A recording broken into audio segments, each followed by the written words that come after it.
Okay, this is an '07 Lincoln Navigator. Trying to do a heater core in.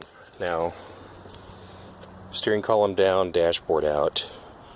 One fun thing to note that I think is different between this and the Expedition, most vehicles usually have a brace underneath you have to remove to get the steering column down. This one did not. If you look over here, I had to cut a notch out of an insignificant area, hoping insignificant area. About 6 or 7 inches overall. But yeah, that had to be cut out in order to make room to drop the column.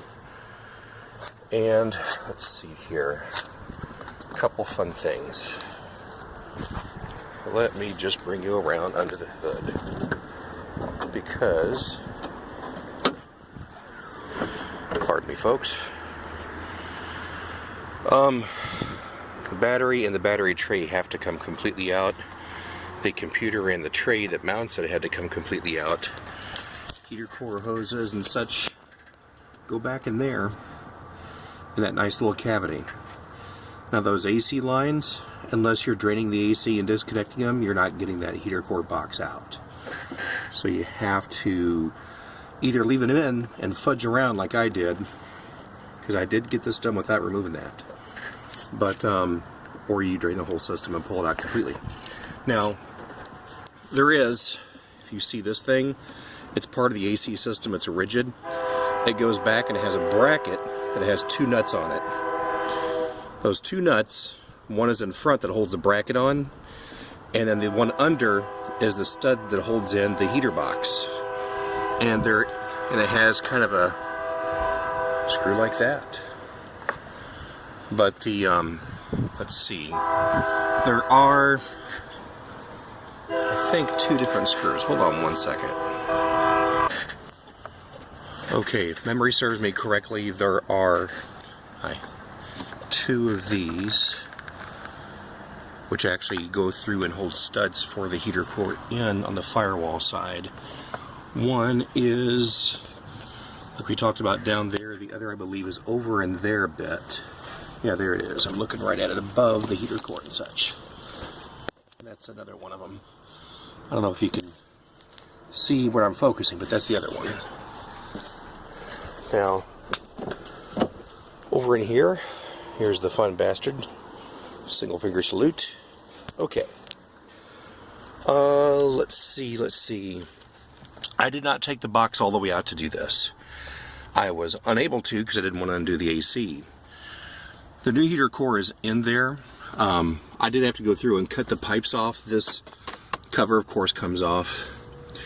And where the pipes come through, right about in here, I just kind of cut the pipes with a very serious little handheld cutter I have, like a pair of scissors made by Mac.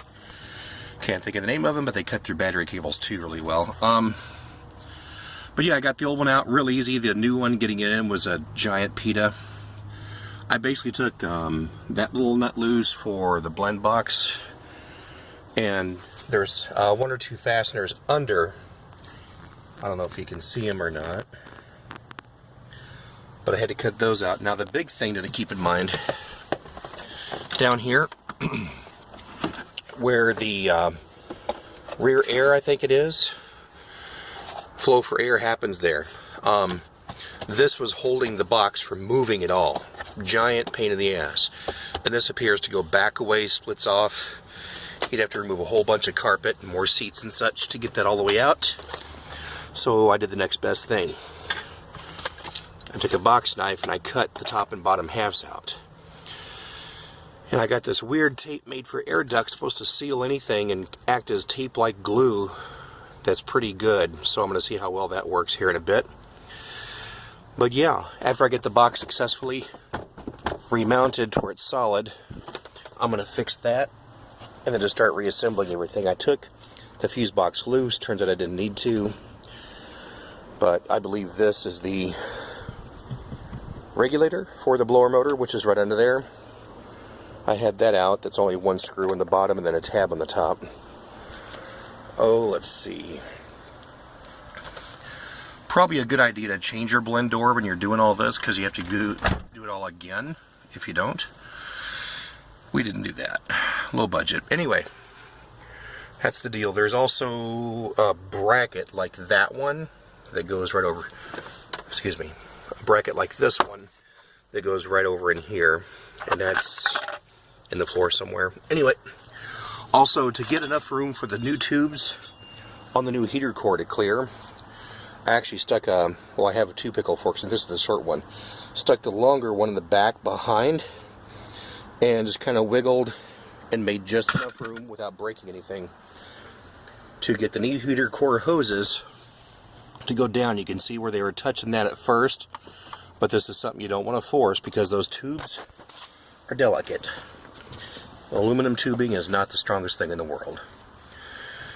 Let's see. Also, I found it easier to cut the tubes to remove the old one because they have those weird high pressure fuel line type quick connects like they do for fuel fittings on the hoses under the hood, and they're in such a deep cavity you can't really undo them easily under there. I'm sure some of you can, but I chose not to. But this is the kind of thing I was talking about. These things where you normally have to squeeze in to put them out, but there's actually a quick disconnect tool. I didn't even have room to get that quick disconnect tool in there. I didn't.